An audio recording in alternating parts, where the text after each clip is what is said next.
Hello, everybody, and welcome to our annual Fulbright lecture.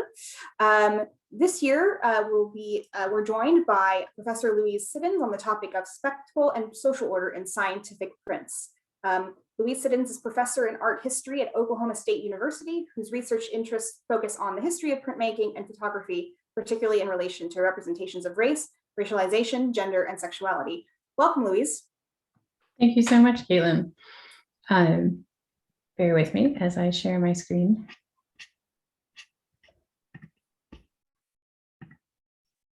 All right, so thank you again, Caitlin, for that introduction, and to the Benjamin Franklin House for having me this afternoon. It's really great to be able to share some of this work, which I have mostly done over the past, let's say, 6 or 7 years, and I'm just revisiting as I get involved with the Ben Franklin House.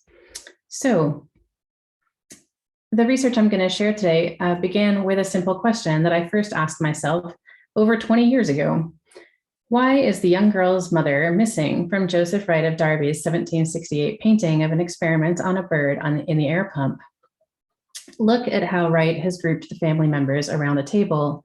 He's left a gap in the circle where she should, or at least could, be. To be precise, Wright has removed her, so there's room for us at the table instead. This question of where the mother is becomes more urgent when we realize that she's also missing from the family group in a philosopher lecturing on the orrery, which Wright painted 2 years earlier. Throughout the 18th century, artists' reputations and publishers' livelihoods were built on the strength of reproductive prints that were made from paintings. Because of this, Wright's paintings were published and popularized as prints, specifically as mezzotints, which were a relatively new type of engraving based on tone rather than line. You can see the difference between mezzotint engraving and line engraving in this comparison of a detail from the air pump with a contemporaneous French portrait of Charles-Nicolas Cochin. Wright's dramatic compositions were designed with the specific qualities of mezzotint in mind. One day it occurred to me that because many more and more diverse people would have been looking at the prints than directly at his paintings, the transformation of Wright's composition into print might likewise change the answer to my question about where the mothers are.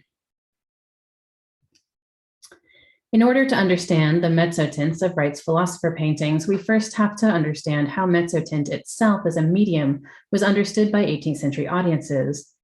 Printmaking in the 18th century was a populist endeavor associated with the increased literacy and broader education that led to the dramatic expansion of print culture more broadly in this period.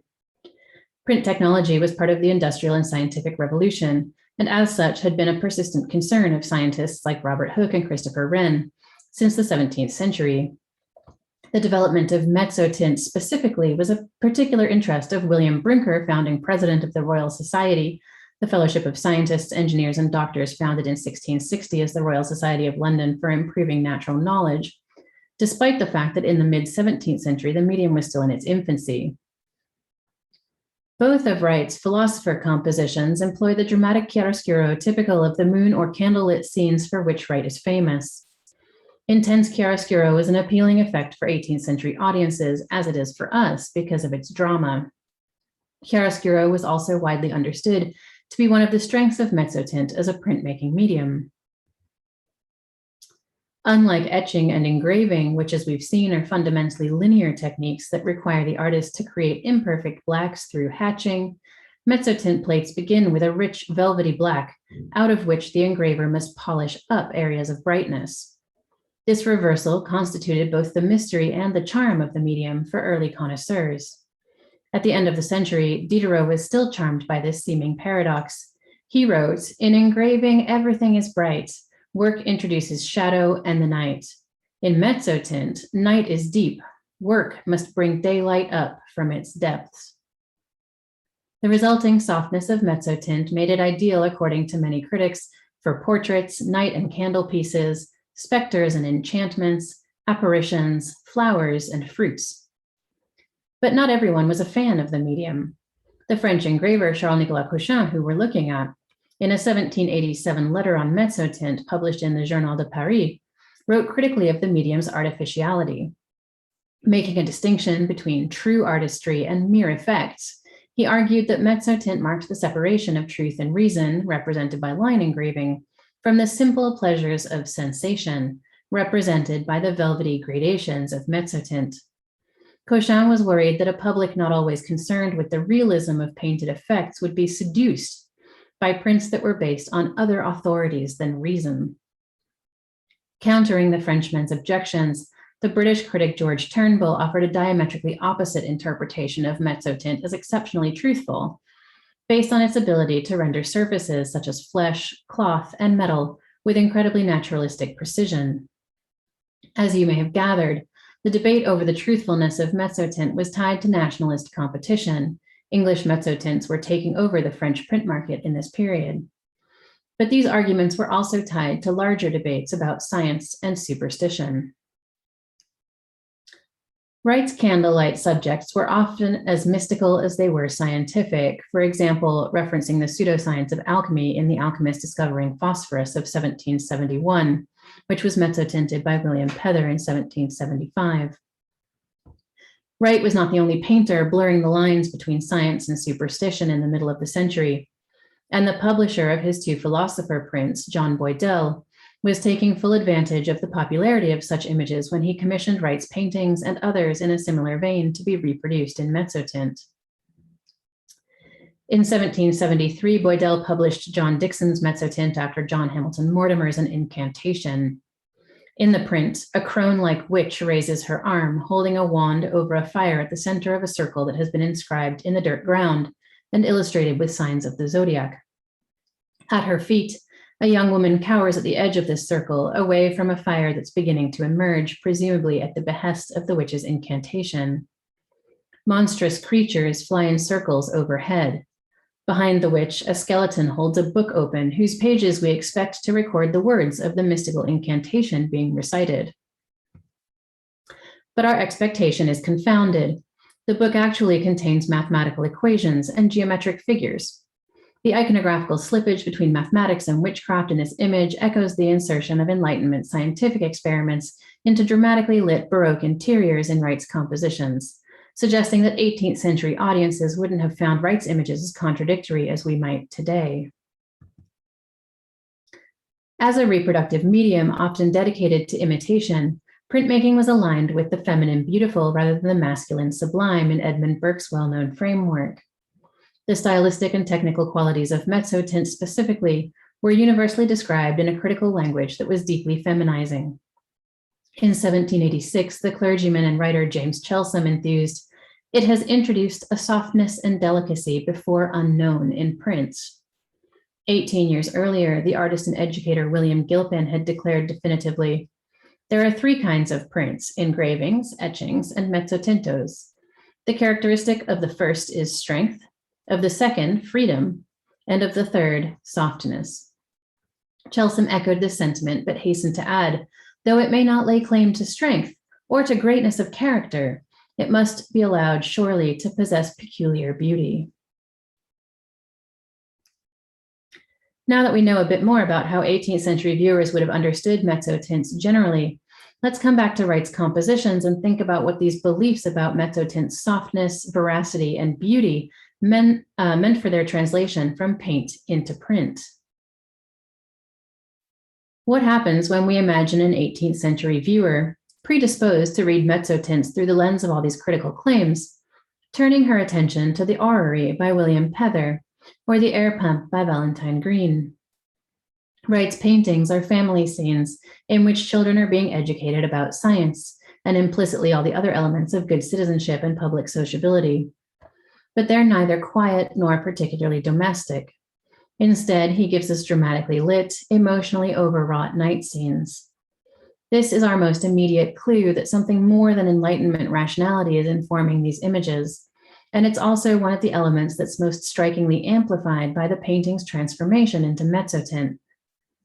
Removing color from each scene, their visual logic becomes determined by dramatic light and shadow. This foregrounds the contrast between the rational and the emotional that 18th century viewers already thought of as the central formal conundrum of mezzotint as a medium. In other words, these mezzotints present us with a world in which the pursuit of rational discourse is transformed into an emotional and visually seductive plea for the viewer's sympathy and interest. This disruption happens repeatedly in both compositions. References are made and imagery is deployed in such a way as to make chaos of the apparently ordered scenes. This style of visual rhetoric had close corollaries in the literary world, where the concept of wit was invoked to describe myriad forms of wordplay and imaginative associations that undermined the dominant narrative message at least as frequently as they reinforced it. As the literary historian Elizabeth Craft has observed, wit was used in the early 18th century to reveal rather than resolve the various cultural demands, energies, and desires attached to language. In other words, witty language called attention to the contradictions of 18th century life without offering any solutions.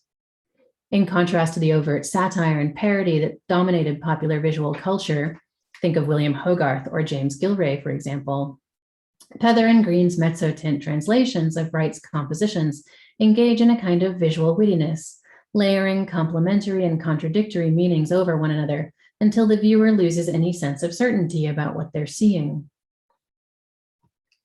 Central to this shifting signification were questions of truth and judgment, which were understood to be threatened by the trickery of witticisms that employed punning, homonyms, and other forms of double meaning. Wit was overwhelmingly defined in terms of resemblance. True wit consists in the resemblance of ideas, and false wit in the resemblance of words, asserted Joseph Addison. And John Locke wrote of wit as being found most in the assemblage of ideas and putting those together with quickness and variety, wherein can be found any resemblance or congruity, thereby to make up pleasant pictures and agreeable visions in the fancy.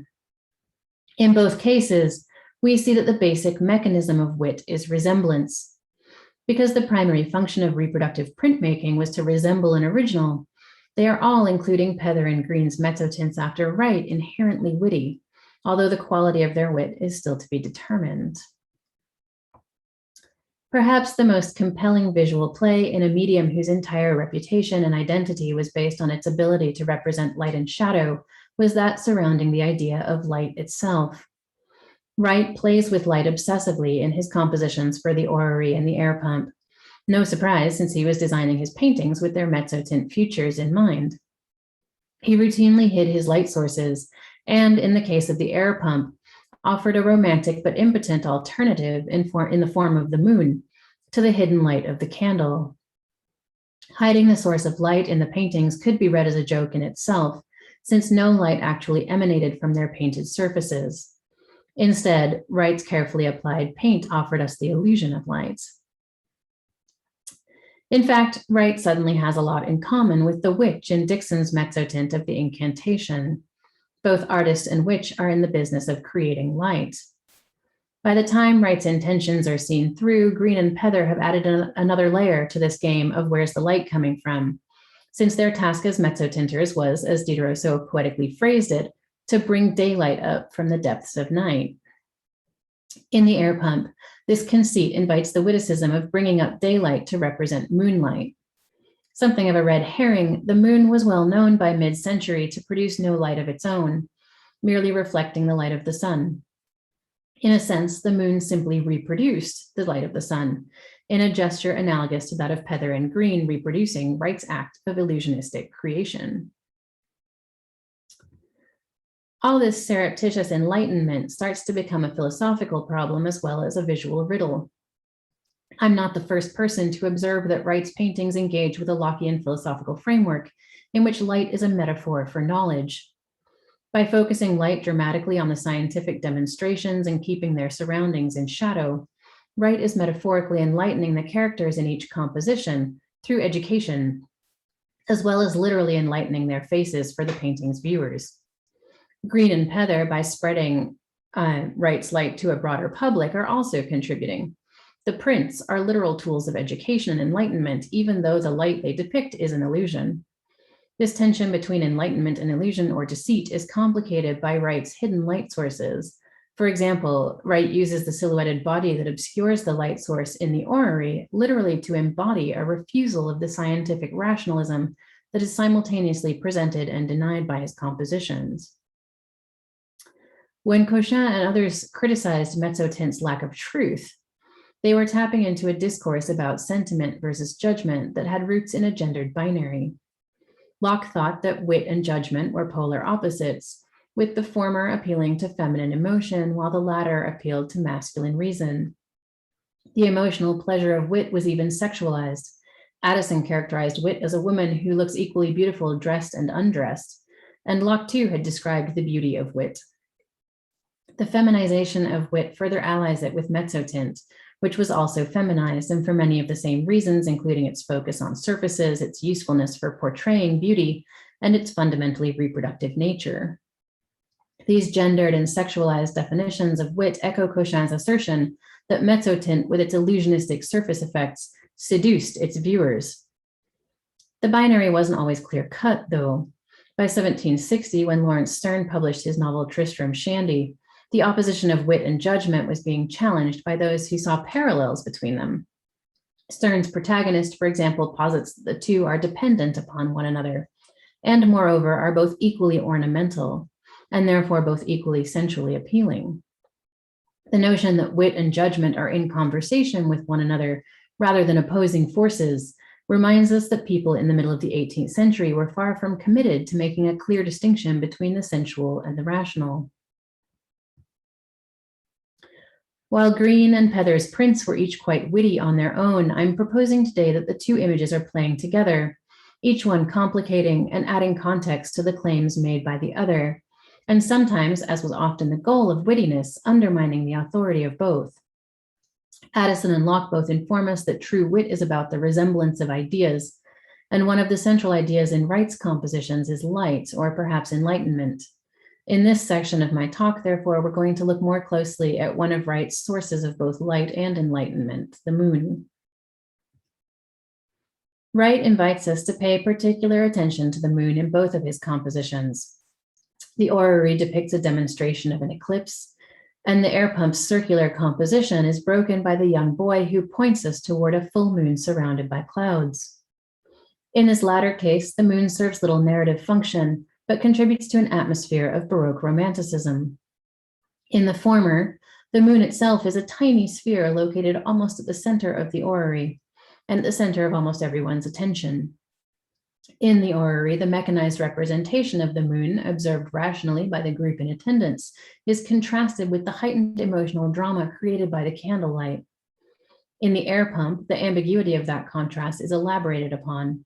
Although Wright once again hides his ostensible light source, he adds through the window the full moon overlooking the proceedings, and in this composition, his characters are far more emotionally expressive. When he followed the orrery painted in 1766 with the air pump just 2 years later, Wright would have anticipated that collectors would often see the two mezzotints in sequence or even side by side. As he designed the air pump, he introduced related imagery like that of the moon as an overt invitation to his viewers to compare the two compositions to each other and interpret them accordingly. Throughout the 17th and early 18th centuries, the moon was a site of scientific inquiry, in part because of its colonial potential. Science and economics, then as now, went hand in hand. There are various signs of Britain's colonial imperial interests in the two mezzotints after Wright, ranging from the obvious to the less so. The philosopher in both prints is wearing a housecoat-like garment that is dramatically exotic compared to the dress of those around him. The figure in the orrery is based on a painting of Isaac Newton by Godfrey Kneller, but Wright and his engravers elaborate upon and exaggerate the foreignness of the philosopher's costumes, adding texture and pattern that viewers would have associated with the Middle or Far East. The bird at the center of the air pump is a white cockatoo, a rare and expensive bird from the East Indies, which seems to have been quite unknown in Europe prior to 1760. The orrery, titular centerpiece of the other mezzotint, is also a product, if not of British colonies, then of the British colonial imagination. By the 18th century, the idea of a moon colony and trade with its inhabitants was familiar enough to become the basis of satirical humor, as in William Hogarth's 1724 engraving Some of the Principal Inhabitants of the Moon. In his 1664 study, Micrographia, Hooke documented his observations of the moon in some detail. He described a small spot of it in both text and image that he thought showed clear evidence of life. He wrote alongside this figure that you can see, It appears a very spacious vale, encompassed with a ridge of hills. The vale itself, ABCD, is much of the figure of a pear, and from several appearances of it seems to be some very fruitful place, that is, to have its surface all covered over with some kinds of vegetable substances, such as the short sheep pasture which cover the hills of the Salisbury Plains. A slightly later compatriot of Hooke's made the implicit argument for colonization overt. John Wilkins' 1683 discourse concerning a new world and another planet proposed that 'tis possible for some of our posterity to find out a conveyance to the other world, and if there be inhabitants there, to have commerce with them. Although by the end of the 18th century, images like John Russell's detailed pastel of the moon's surface refuted the more outlandish conjectures of men like Hooke and Wilkins, in the intervening period, there was plenty of room for speculation. In company with the signs of the zodiac, the moon was associated with irrationality and superstition, as well as scientific inquiry. Astrological superstition persisted despite scientific advances in knowledge. For example, the French natural scientist Noël Antoine Pluche complained in The History of the Heavens, which was published in English in 1740, that astrology converted a simple calendar into a source of influences which multitudes of people will at this day not suffer themselves to be disabused. In fact, Pluche seems to delight in mocking all the ways in which his contemporaries persisted in beliefs clearly refuted by science. If you will believe them, he wrote, it is the moon who regulates the growing of our hair, the fullness of oysters and crayfish, the success of all that's sown and planted, the courses of our diseases, and the effect of medicines. They explain everything without being at the trouble of reasoning or of understanding. The subjects of Pluche's critique were by no means a minority or even anti-science in the early 18th century. The Dutch physician Herman Boerhaave's discourse on the method of studying physic, etc., published in English in 1719, asserted confidently that those practicing medicine must have a particular knowledge of the influences the sun and planets have on human bodies if they're to be a perfect physician. Although Boerhaave's text might have been considered outdated by the time Wright's compositions were engraved in the 1760s, the line between science and superstition was not as clearly marked as some might have liked. Perhaps the clearest visual evidence of the persistence of the superstitious amid new scientific discoveries is the ubiquity of the signs of the zodiac in astronomical studies and tools, despite the fact that there was at best disagreement in the scientific community about the validity of astrological claims. The written description accompanying this illustration by Richard Cushy of the Great Orrery, built in 1730 by Thomas Wright, notes that the frame which contains the wheelwork, etc., that regulates the whole machine is made of fine ebony and is near 4 feet in diameter. The outside thereof is adorned with 12 pilasters, curiously wrought and gilt. Between these pilasters, the 12 signs of the zodiac are neatly painted within gilded frames. Above the frame is a broad ring, supported with 12 pillars. This ring represents the plane of the ecliptic, upon which there are 2 scales of degrees, and between those the names and characters of the 12 signs. The repeated inclusion of the signs of the zodiac on the orrery suggests that 18th century viewers would have seen this older form of celestial knowledge as appropriately juxtaposed with more contemporary representations of astronomical knowledge. This image and description of the Great Orrery were published in Samuel Fuller's 1732 book, Practical Astronomy.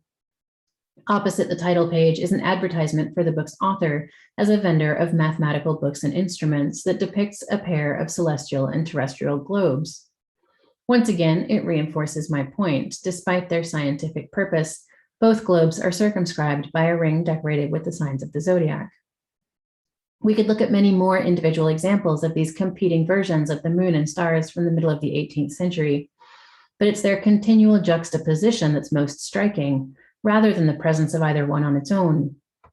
The persistent coincidence of rationality and emotion throughout allegedly scientific discourse in the 18th century is exploited by Green, Pether, Wright, and Boydell in The Philosopher Mezzotints. By evoking both emotional and rational responses in their viewers, the mezzotints engage in visual and philosophical play with intentionally disruptive results. Wright's compositions further intertwine these 2 significations. Compare Wright's candlelight effect with scientific diagrams of the moon's phases. For example, the mezzo-tinted phases in the orrery to plate 7, figure 3 in practical astronomy, which illustrates the way in which the sun illuminates planetary and lunar objects. Fuller shows us the phases of the moon lit by an unseen light source, much as Wright's compositions disguise their sources of light. There are striking parallels between the circular groups in both images, in fact, in all three. We can actually align each lettered moon in the diagram with a figure in the mezzotint. The philosopher becomes moon A. To his right, the scribe is moon B. At far left and right, the seated woman and middle-aged man stand in for moons C and G, and the silhouetted child in front of the machine is moon E. In the air pump, the figures are similarly programmatically allied to the moon diagram. Particularly on the left side of the print, the philosopher and the young lovers, along with the seated figure, neatly echo moons B, C, and D. Interestingly, the philosopher is fully lit in neither composition.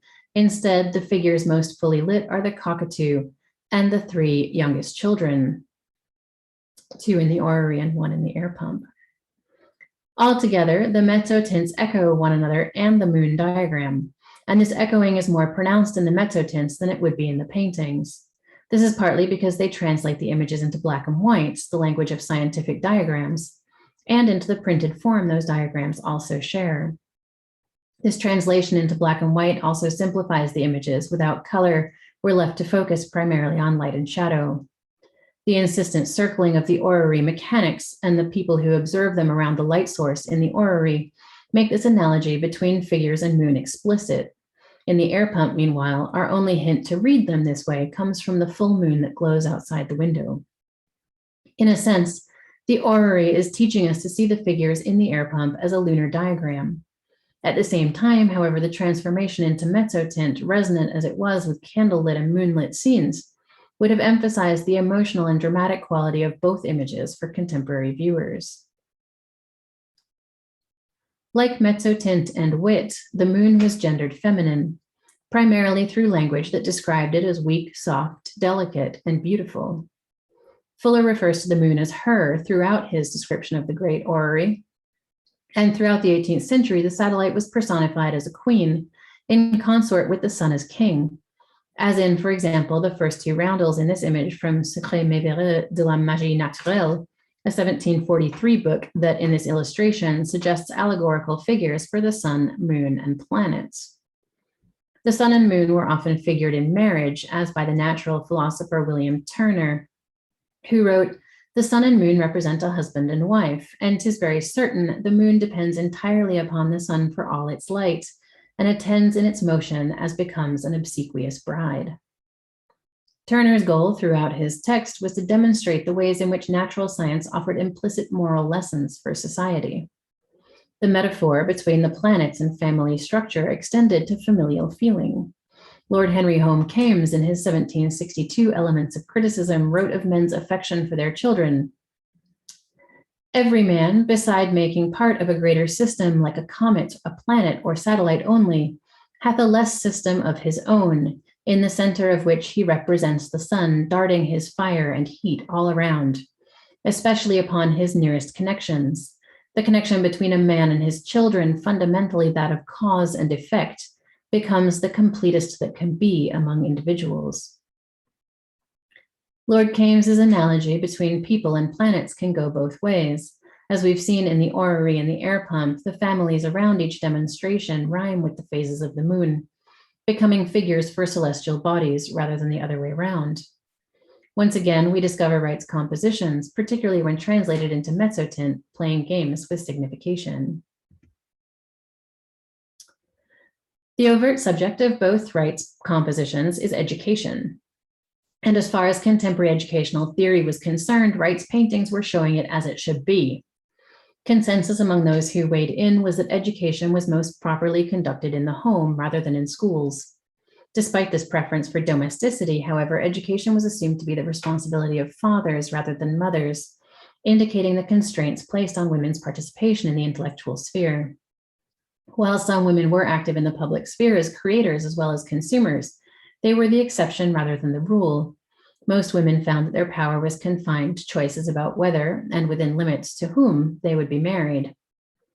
Once married, women were discouraged from and even denied access to education in science, industry, economics, and politics. Wright's compositions are unequivocal in their support of this exclusion. The artist has literally removed any figure that could be construed as the children's mother from his two family groups. The art historian David Solkin has suggested that the public nature of science made it inappropriate for mothers, and indeed scientific language was often used to define, restrict, and even erase women in the public sphere.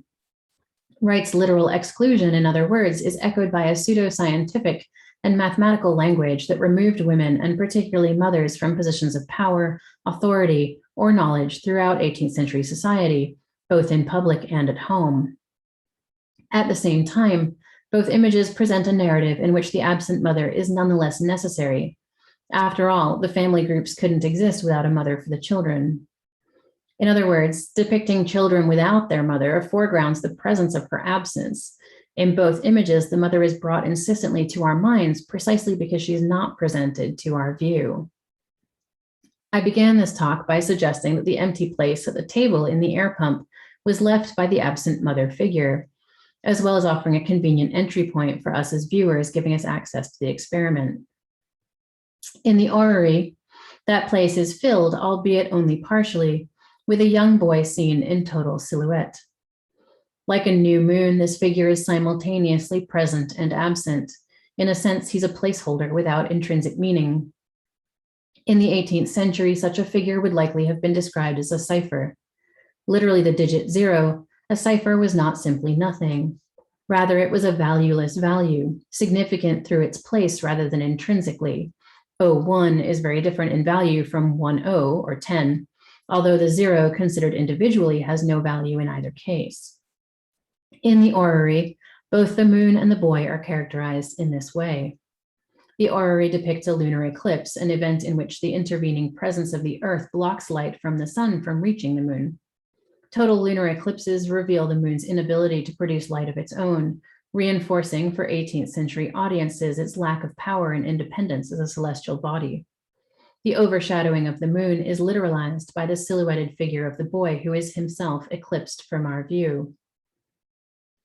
The wittiness of presenting the moon as a cipher was echoed in descriptions of married women in the 18th century. Marriage for women was a paradoxical moment in which they might significantly increase their social status while simultaneously becoming politically insignificant. And while the former was hoped for, the latter was inevitable. The language of mathematics and science was used ubiquitously by writers describing the inequality of women or their subordinate status, particularly in the context of marital relationships. As Mary Wollstonecraft wrote at the end of the century, the laws respecting women make an absurd unit of a man and his wife, and then by the easy transition of only considering him as responsible, she is reduced to a mere cipher. Wollstonecraft was responding to assertions such as those made by Sir William Blackstone, the noted English jurist, who wrote in 1756, "By marriage, the husband and wife are one person in law. That is, the very being or legal existence of the woman is suspended during the marriage, or at least is incorporated and consolidated into that of the husband." Wollstonecraft was not the only author to use the arithmetical term cipher to describe married women.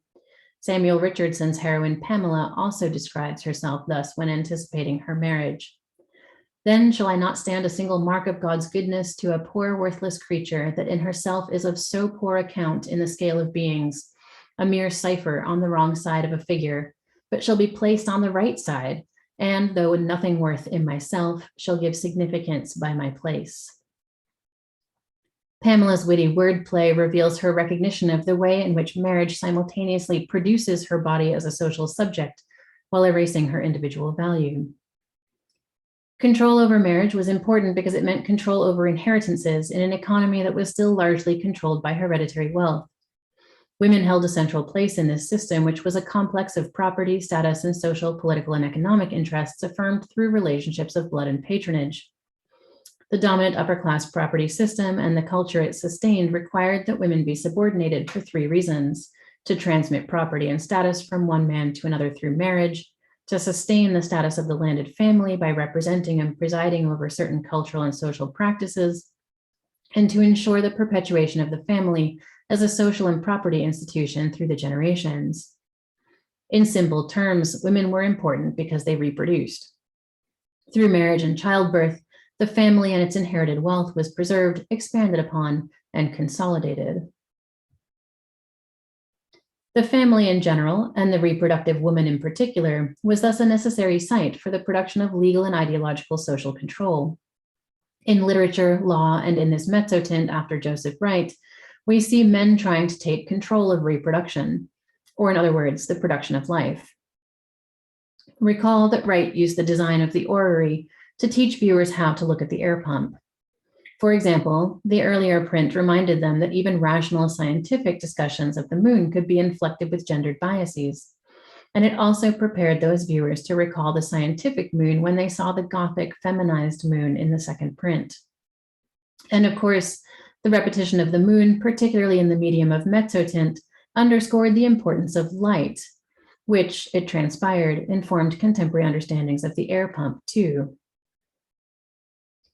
William Turner recorded the invention of the air pump like this.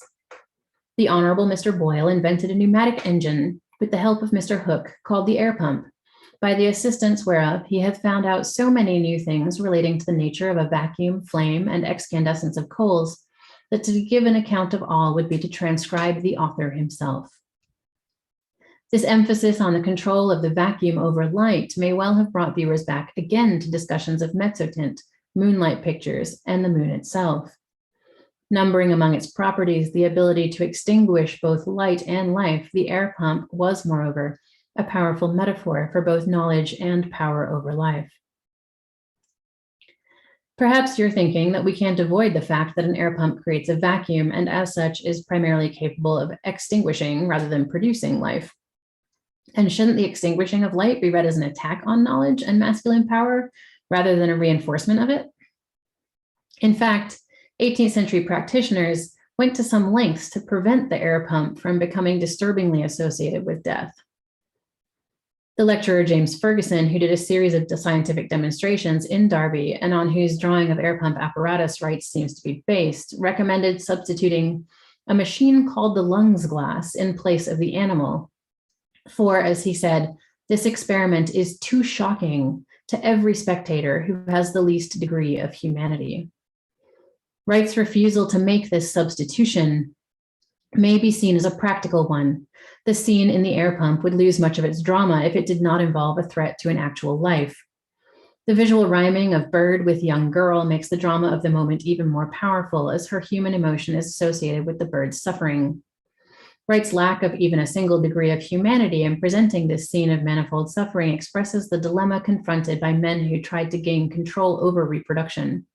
Paradoxically, in Ferguson's estimation, Wright's decision to depict his philosopher suffocating a bird reduces the artist to something less than human, while the substitution of a living creature with a mechanical lungs glass is adequate to demonstrate proof of life in Ferguson's own demonstrations.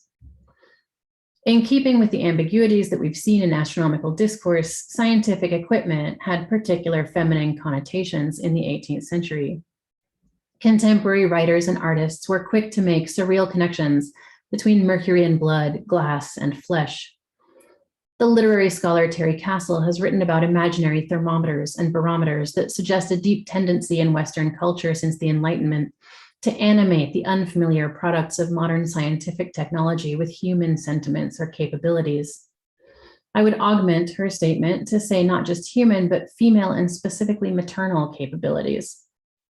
Printing, of course, is also a technology, and education was also being used, not for the first time, to replace traditional forms of knowledge about reproduction, not coincidentally practiced by midwives who were women. That prints were seen as a more perfect form of education than any other adds to the multiplicity of transformations, substitutions, and punnings in these mezzotints. By this logic, the prints could be construed as becoming both midwife and the mother they overtly erase. The philosopher Michel Foucault noted the simultaneity of discussions about the production of life, including birth rate, fertility, and illegitimacy, and that of death, as in sterility, contraception, and later abortion. His observation that information systems, the rationalization of knowledge, were central to this transformation is equally important. The inscription of the female body within medical, legal, and cultural texts was pervasive throughout the 18th century. While we could look at any number of examples of the institutionalization of reproductive knowledge, the illustrations for André Levray's 1749 text on the radical treatment of polyps in the womb, throat, and nose include overtly masculine hands deploying tools that are frankly terrifying in close proximity to equally frightening polyps. The intent of all these reinscriptions of the maternal body and its reproductive function into masculine control, whether literary, legal, medical, or visual, was to reinforce assertions like that of Lord Kames that the connection between a man and his children is fundamentally that of cause and effect. Interestingly, a satire of the medical profession was one of Wright's sources for the air pump. David Fraser Jenkins has shown that the boy on the right, lowering or raising the bird's cage, is based on a figure pointing to a skeleton in Hogarth's engraving, The Reward of Cruelty, a scene in an anatomy theater showing the dissection of a hanged felon's breathless corpse. In Hogarth's print, the skeleton to which the boy in the background points is that of a criminal, much like the one being dissected on the table. That figure, Tom Nero, has been condemned to death for murdering a maidservant. His body, like that of all victims of the death penalty, has been donated to science. The boy can thus be read as referring to a later narrative moment when Tom Nero's skeleton will adorn the walls of the operating theater. Hogarth's image is full of ambiguity. The dead man seems eerily alive, the skeletons framing the scene point at one another, and a dog chews on Nero's heart, undermining any pretense of rational scientific inquiry. The death penalty has been interrogated by Foucault in his analysis of sexuality in the 18th century. The sovereign exercised his right of life only by exercising his right to kill or by refraining from killing. The right which was formulated as the power of life and death was in reality the right to take life or let live. In this context, Wright's quotation of the boy from The Reward of Cruelty is another witty reference, this time to the illusion of power over life and death. The air pump reverses Hogarth's figure, and in the mezzotint, even this reversal becomes a little witticism about printmaking. Attaching him to a bird cage rather than a skeleton, the reference is still to the same debates about science, rationality, and life or death. After all, it's the bird's life which hangs in the balance in the air pump. The direction of the cage, up or down, is dependent upon the action of the philosopher in the next few seconds. Because Wright constructed a parallel between the bird and the younger sister, whose gaze and hairpiece both link her to it, her life too hangs metaphorically in the balance. It's not a coincidence that bird cages were used by feminist writers as metaphors for marriage in this period. In a society where death symbolizes the ultimate masculine power over the body, the death of the bird or the girl would paradoxically imply the triumph of masculine technologies of control. This demonstration, of course, is unresolved. Wright's composition derives its drama from our uncertainty about the bird's fate. Narratively speaking, it's the decision of the philosopher, but his gesture out toward the audience, commanding us to watch, also asks us to make the decision for him. If he continues to remove air from the glass chamber, the bird will suffocate, and control will simultaneously be asserted and lost unless we stop the proceedings. But who are we? In the case of Green's mezzotint, the answer to that question is plural. All the participants in the public sphere, however tangential or fragmented their access, were potential viewers of the print. In other words, the viewer may well have been precisely the subjects Wright attempted to exorcise from his images, mothers. We've come full circle to the empty space in the air pump. Wright's circular composition with its missing link and the emphatic gesture of the philosopher interpolate the viewer as the cipher in the image, giving meaning by place rather than specific value. But in the mezzotints, that value is destabilized. Sorry.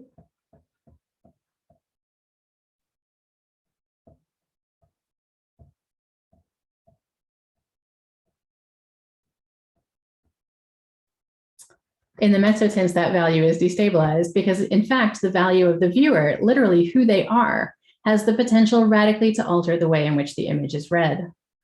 There are no records of specific women's reactions to these prints. As far as I know, no mother took the time to write down her thoughts about them. But they were looking, and it opens up our understanding of art history when we ask ourselves what they might have seen and how they might have reasserted control. Many discussions of the public sphere emphasize its consolidating function, making visible and authoritative certain community norms and relationships. But these mezzotints after Wright enacted a public polyvocality that was conflicted, contradictory, and unstable.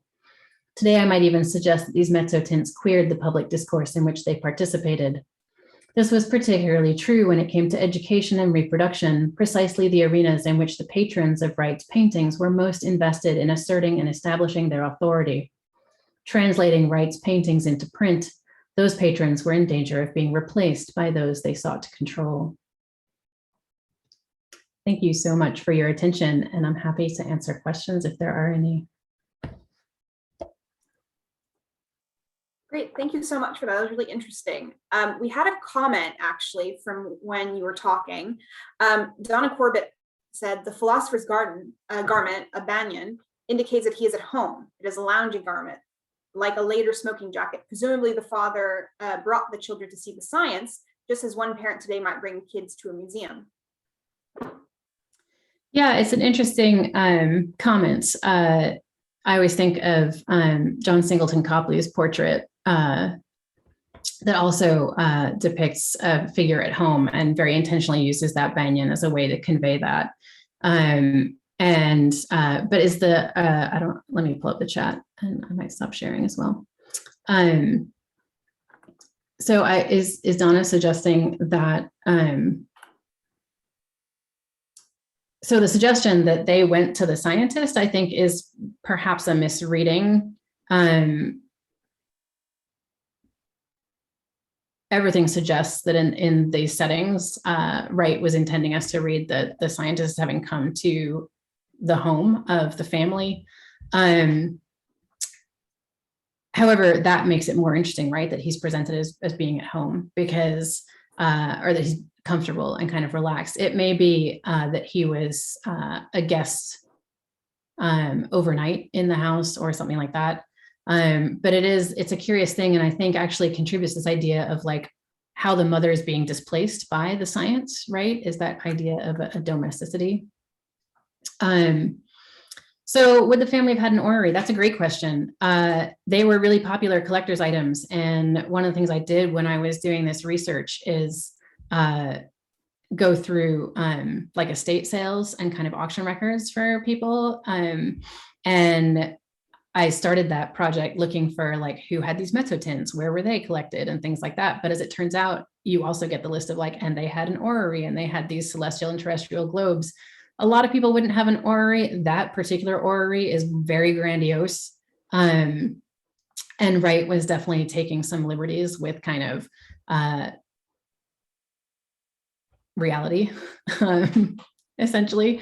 It seems unlikely to me, although I don't want to say it's impossible that they would have been carrying that size an orrery around, or that they would have had that size of an orrery at home, unless it was a particular interest of the family for some reason, or the father most likely of the family.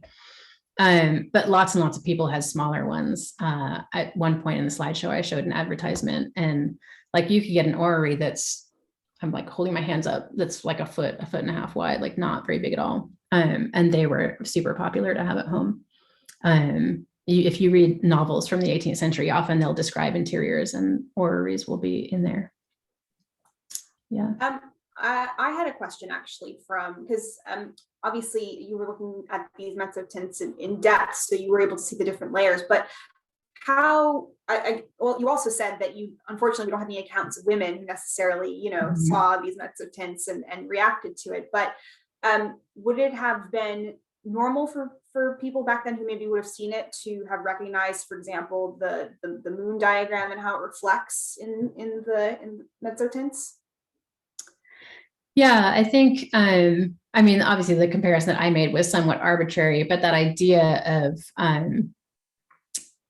the moon being lit differently, like the phases of the moon, that was a pretty common idea. And I think a lot of people made that connection, not necessarily with Wright's print specifically, but with candlelight pictures and this sort of blurring of science with other scenes.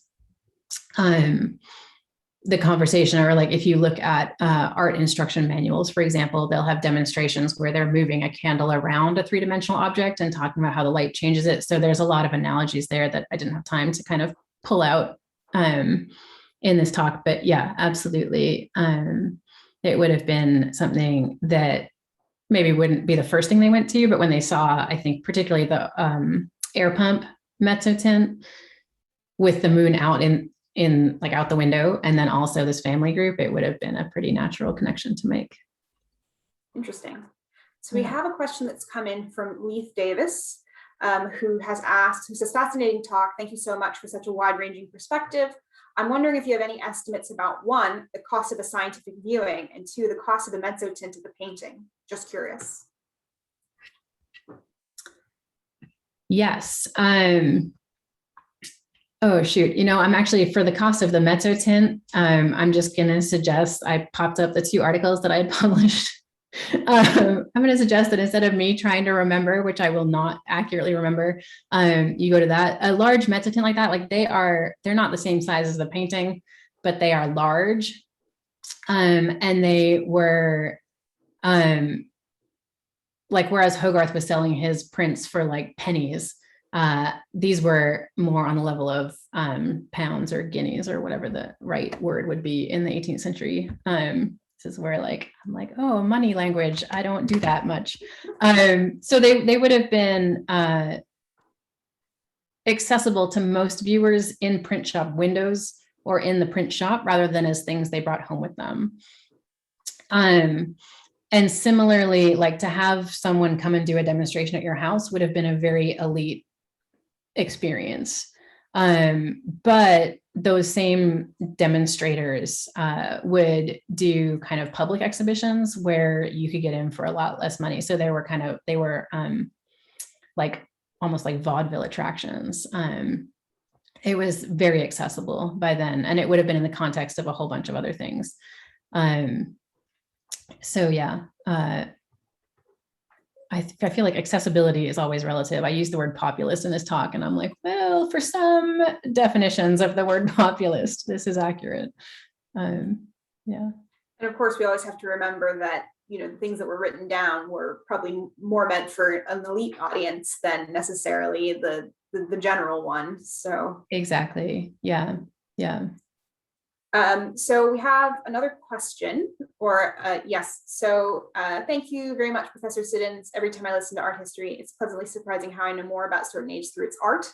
So the nuance here is that masses of people in the 18th century were still adhering to the vestiges of pagan and traditional ecclesiastical belief as those that were colonized by the European Empire, as was the case with Western medicine at the time.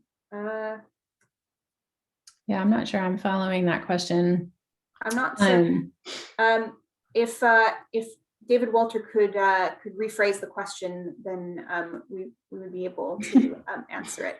Unfortunately, I mean, I'll take a stab at it. And David, you can tell me if I'm speaking to you, your question accurately or not. But what I'm seeing you ask is basically sort of what's the relationship between indigenous beliefs and the development of science and sort of the ideas they're getting from colonization. And that's on point because a lot of scientific knowledge is coming from outside of Europe in this period.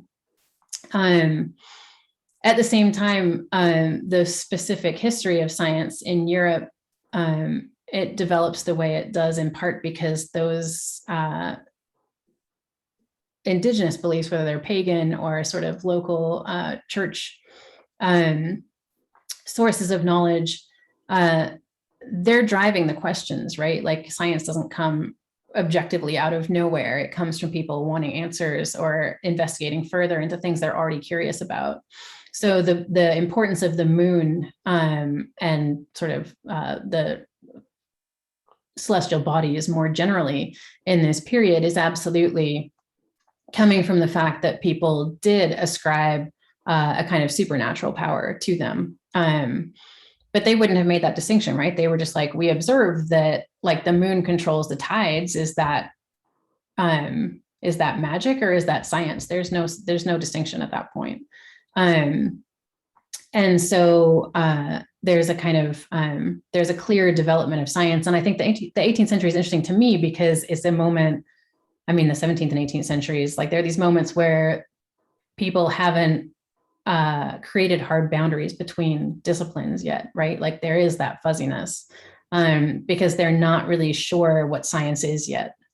And I think that some of this idea of sort of science as opposed to superstition is then coming from the growth of imperialism in this moment and kind of cultural exchange and education there, and medicine, of course, also is a huge part of that. So it's a really kind of fluid moment in terms of not just knowledge itself, but how people categorize knowledge.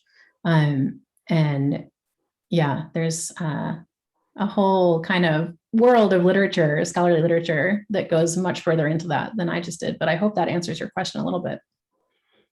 And to be a fly on the wall when they've made these discoveries and tried to figure out kind of how they connected to the world around them would have been fascinating, I think. Yeah, exactly. And also they're thinking about how to make them exciting, right? Like Wright is the patrons for his paintings. They're people who are very invested in technological and scientific progress, but they also want it to be kind of glamorous. And so part of that blurring of the line is like, stuff is much more exciting. Like we do that today with science, right? Like science is more exciting when it captures our emotions than when it's just like, oh, here are some equations. So yeah, there's a marketing aspect to this conversation too, I think. Yeah, I think you're right about what we do today. I mean, here at Benjamin Franklin House, we do a lot of science demonstration for children. And I think it's still, you still have that wondrous look in their eyes when they see, whether it's the sparks from electricity or being able to hear the different levels of water makes different sounds and all that sort of thing. So yeah, exactly. Still something we do today. Well, this is all the time that we have for today. Thank you very much for everybody for your questions. If you do have any further questions, do feel free to send them to info@benjaminfranklinhouse.org, and I can pass them on and get a response for you. But thank you so much for those joining us. Thank you, Louise, for your fascinating talk today. Thanks so much for having me. And we are recording this session, so it will be available online and on the Bloomberg Connects app. So please do feel free to listen again if you'd like, or share it with your friends. And I wish everybody a good rest of their evening or afternoon, wherever you are in the world. So thank you. Goodbye.